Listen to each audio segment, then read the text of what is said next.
반갑습니다. 8월 5일 하나님의 말씀 함께 읽읍시다. 57장에서 59장인데 오늘 말씀을 57장과 59장, 8장 말씀을 함께 읽도록 하겠습니다. 같이 읽읍시다. 57장. 의인이 죽을지라도 마음에 두는 자가 없고 자비한 자들이 취하여 감을 입을지라도 그 의인은 화역 전에 취하여 감을 얻은 것인 줄로 깨닫는 자가 없도다. 그는 평안에 들어갔나니 무릇 정노로 행하는 자는 자기들의 침상에서 편히 쉬느니라. 무녀의 자식 간음자와 음녀의 씨 너희는 가까이 오라. 너희가 누구를 희롱하느냐? 누구를 향하여 입을 크게 벌리며 혀를 내미느냐? 너희는 패역의 자식 괴율의 종류가 아니냐? 너희가 상수리 나무 사이 모든 푸른 나무 아래서 음욕을 피우며 골짜기 가운데 바위 틈에서 자녀를 죽이는도다. 골짜기 가운데 매끄러운 돌 중에 너희 소득이 있으니 그것이 곧 너희가 제비 뽑아 얻은 것이라. 너희가 전제와 예물을 그것들에게 드리니 내가 어찌 이를 용인하겠느냐? 내가 높고 높은 산 위에 내 침상을 베풀었고 내가 또 그리로 올라가서 제사를 드렸으며 내가 또 내 기념표를 문과 문설주 뒤에 두었으며 내가 나를 배반하고 다른 자를 위하여 몸을 드러내고 올라가며 내 침상을 넓히고 그들과 언약하며 또 그들의 침상을 사랑하여 그 처소를 예비하였으며 내가 기름을 가지고 몰렉에게 나아가되 향품을 더욱 더하였으며 내가 또 사신을 원방에 보내고 음부까지 스스로 낮추었으며 네가 길이 멀어서 피곤할지라도 헛되다 아니함은 내 힘이 소성되었으므로 쇠약하여 가지 아니함이니라. 네가 누구를 두려워하며 누구로 하여 놀랍기에 거짓을 말하며 나를 생각지 아니하며 이를 마음에 두지 아니하였느냐? 네가 나를 경외치 아니함은 내가 오랫동안 잠잠함을 인함이 아니냐? 나의 의를 내가 보이리라. 너의 의를 내가 보이리라. 너의 소위가 내게 무익하니라. 네가 부르짖을 때에 내가 모은 우상으로 너를 구원하게 하라. 그것은 다 바람에 떠나가겠고 기운에 불려갈 것이로되 나를 의뢰하는 자는 땅을 차지하겠고 나의 거룩한 산을 기업으로 얻으리라. 장차 말하기를 도두어 길을 수축하여 내 백성의 길에서 거치는 것을 제하여 버리라 하리라. 지존무상하며 영원히 거하며 거룩하다 이름하는 자가 이같이 말씀하시되 내가 높고 거룩한 곳에 거하며 또한 통회하고 마음이 겸손한 자와 함께 거하나니 이는 겸손한 자의 영을 소성케 하며 통회하는 자의 마음을 소성케 하려 함이라. 내가 영원히는 다투지 아니하며 내가 장구히는 노하지 아니할 것은 나의 지은 그 영과 혼이 내 앞에서 곤비할까 함이니라. 그의 탐심의 죄악을 인하여 내가 노하여 그를 쳤으며 또 내 얼굴을 가리우고 노하였으나 그가 오히려 패역하여 자기 마음의 길로 행하도다. 내가 그 길로 보았은즉 그를 고쳐줄 것이라. 그를 인도하며 그와 그의 슬퍼하는 자에게 위로를 다시 얻게 하리라. 입술에 열매를 짓는 나 여호와가 말하노라. 먼 데 있는 자에게든지 가까운 데 있는 자에게든지 평강이 있을지어다. 평강이 있을지어다. 내가 그를 고치리라 하셨느니라. 오직 악인은 능히 안정치 못하고 그 물이 진흙과 더러운 것을 늘 쏟쳐내는 요동하는 바다와 같으니라. 내 하나님의 말씀에 악인에게는 평강이 없다 하셨느니라. 하나님은 당신의 백성들에게 평강을 주시기를 원하십니다. 자, 그런데 이스라엘에 평강이 있지 못함을 인하여 탄식하고 계신 하나님이심을 보게 됩니다. 57장 1절에 보면 의인이 죽을지라도 마음에 두는 자가 없고 자비한 자들이 취하여 감을 입을지라도 그 의인은 화역전에 취하여 감을 입은 것인 줄로 깨닫는 자가 없도다. 의인 자비한 자가 죽는 것을 볼 때에 그 죽음을 통해서 하나님의 백성들은 깨닫는 것이 있어야 한다는 것입니다. 하나님이 의인을 데려가신다는 것은 그 시대에 하나님께서 곧 심판을 베푸실 것이라는 하나의 사인이라는 것이죠. 자, 그런데 패역한 백성들이 의인이 죽고 자비한 자들이 데려감을 당하는 그런 것을 보고서도 전혀 깨닫는 바가 없음을 인하여 탄식하고 계신 것이죠. 자, 뿐만 아니라 이 백성들이 얼마나 타락을 했는지 철저하게 우상에게 붙잡혀서 우상을 숭배하는 그런 삶을 살아가고 있는 것을 탄식하고 있습니다. 3절 말씀에 무녀의 자식 간음자와 음녀의 씨 너희는 그랬죠. 4절에 너희는 패역의 자식 괴율의 종류가 아니냐 그랬습니다. 5절 말씀에 너희가 상수리 나무 사이 모든 푸른 나무 아래서 음욕을 피우며 이렇게 말씀하죠. 하나님은 우상 숭배를 간음이다 그렇게 말씀하지 않습니까?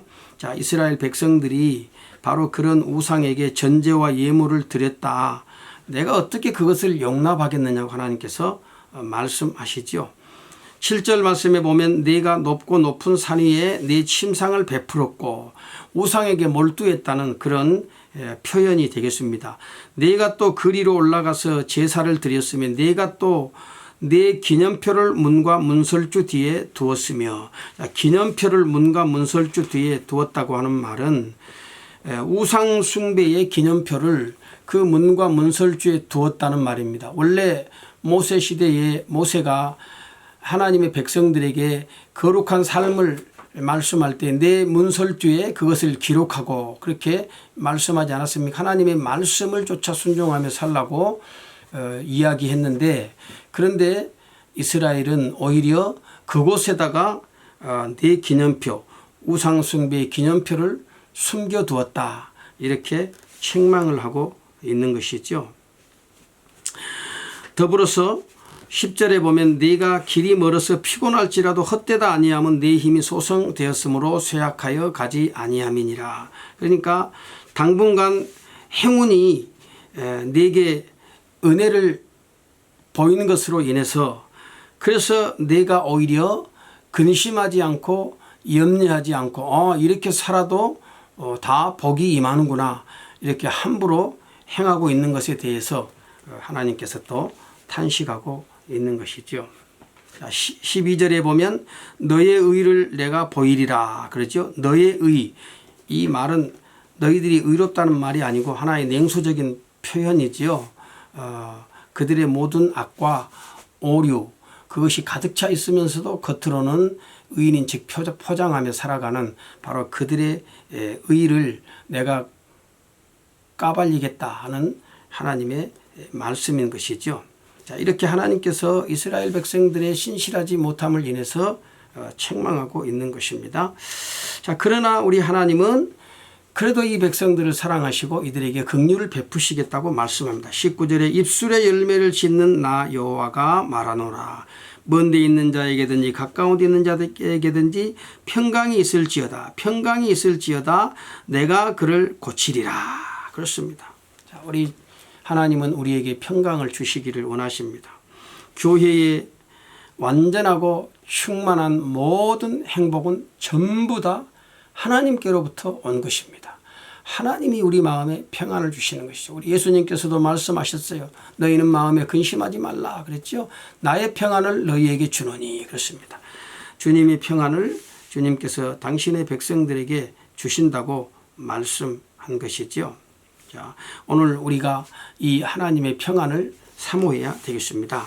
그 다음에 58장을 또 볼까요? 58장 전체를 읽겠습니다. 크게 외치라 아끼지 말라 내 목소리를 나팔같이 날려 내 백성에게 그 허물을 야곱의 집에 그 죄를 고하라. 그들이 날마다 나를 찾아 나의 길 알기를 즐거워함이 마치 의를 행하여 그 하나님의 규례를 폐하지 아니하는 나라 같아서 의로운 판단을 내게 구하며 하나님과 가까이 하기를 즐겨하며 이르기를 우리가 금식하되 주께서 보지 아니하심은 어찌미니오며 우리가 마음을 괴롭게 하되 주께서 알아주지 아니하심은 어찌미니까 하느니라. 보라 너희가 금식하는 날에 오락을 찾아 얻으며 온갖 일을 시키는도다. 보라 너희가 금식하면 다투며 싸우며 악한 주먹으로 치는도다. 너희의 오늘 금식하는 것은 너희 목소리로 상달케 하려 하는 것이 아니라 이것이 어찌 나의 기뻐하는 금식이 되겠으며 이것이 어찌 사람이 그 마음을 괴롭게 하는 날이 되겠느냐. 그 머리를 갈대같이 숙이고 굵은 배와 재를 펴는 것을 어찌 금식이라 하겠으며 여호와께 연락될 날이라 하겠느냐. 나의 기뻐하는 금식은 흉악의 결박을 풀어주며 멍에의 줄을 끌어주며 압제당하는 자를 자유케 하며 모든 멍에를 꺾는 것이 아니겠느냐. 또 줄인 자에게 네 식물을 나눠주며 유리하는 빈민을 네 집에 들이며 벗은 자를 보면 입히며 또 내 골육을 피하여 스스로 숨지 아니하는 것이 아니겠느냐. 그리하면 내 빛이 아침같이 비칠 것이며 내 치료가 급속할 것이며 내 의가 내 앞에 행하고 여호와의 영광이 내 뒤에 호위하리니 네가 부를 때에는 나 여호와가 응답하겠고 네가 부르짖을 때에는 말하기를 내가 여기 있다 하리라. 만일 내가 너희 중에서 멍에와 손가락질과 허망한 말을 지하여 버리고 줄인 자에게 내 심정을 동하며 괴로워하는 자의 마음을 만족해 하면 내 빛이 흑암 중에서 발하여 내 어두움이 낮과 같이 될 것이며 나 여호와가 너를 항상 인도하여 마른 곳에서도 내 영혼을 만족해 하며 내 뼈를 견고케 하리니 너는 물된 동산 같겠고 물이 끊어지지 아니하는 샘 같을 것이라. 네게서 날 자들이 오래 황폐된 곳들을 다시 세울 것이며 너는 역대에 파괴된 기초를 쌓으리니 너를 일컬어 무너진 데를 수보하는 자라 할 것이며 길을 수축하여 거할 곳이 되게 하는 자라 하리라. 만일 안식일에 내 발을 금하여 내 성일에 오락을 행치 아니하고 안식일을 일컬어 즐거운 날이라 여호와의 성일을 존귀한 날이라 하여 이를 존귀히 여기고 내 길로 행치 아니하며 내 오락을 굳이 아니하며 사사로운 말을 하지 아니하면 네가 여호와의 안에서 즐거움을 얻을 것이라. 내가 너를 땅의 높은 곳에 올리고 내 조상 야곱의 업으로 기르리라. 여호와의 입의 말이니라. 하나님께서 계속해서 이제 참된 신앙이란 어떤 것이냐 이것을 말씀하죠. 이스라엘 백성들은 이렇게 금식을 하고 하나님 앞에 종교적인 행위를 했지만 그러나 그들의 마음이 진실하지 못했던 것이지요. 그러면서 그들은 투정을 하기를 그렇게 말씀하지 않습니까? 3절에 우리가 금식하되 주께서 보지 아니하시면 어찌며 우리가 마음을 괴롭게 하되 주께서 알아주지 아니하시면 어찌마니까. 왜 주님 우리의 이런 종교적인 행위 하나님 앞에 나름대로 열심을 내는 이러한 것들을 보아주시지 않고 왜 하나님께서 우리를 기억해 주시지 않느냐고 그렇게 오히려 하나님 앞에 투정하는 그들을 향해서 자 하나님은 말씀하시죠. 정말 너희들이 내 앞에서 행해야 될 것은 어떤 종교적인 행위가 아니라 오늘 내 앞에서 그것에 합당한 진실한 삶이 있어야 된다고 말씀하죠. 그래서 하나님이 6절에 말씀합니다. 나의 기뻐하는 금식은 이 말은 무슨 말이냐면 참 신앙은 그런 뜻이죠. 진정한 신앙은 첫째 진실로 마음을 내게 통하는 것이고 그리고 둘째는 오늘 너희의 이웃을 참 마음으로 사랑하는 것이다.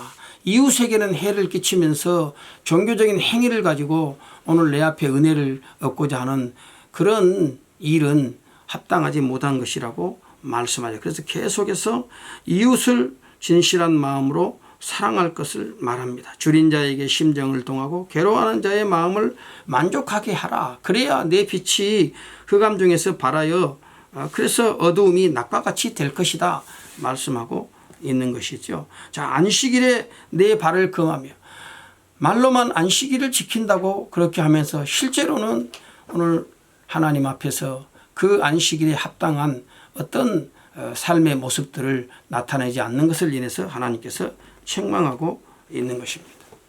오늘 우리의 신앙생활에 있어서 진실로 중요한 것은 겉으로 드러내는 그런 것이 아닌 우리의 참 마음을 하나님 앞에 드리는 것이고 또 무엇보다도 우리 신앙에 합당한 그런 삶을 우리 이웃들에게 행하는 것이 되겠습니다. 오늘도 우리가 이 삶을 살아갈 수 있는 은혜를 주시도록 하나님 앞에 구하고 정말 주님이 기뻐하시는 금식의 자리로 나아가는 그런 귀한 은혜가 있어야 되겠습니다.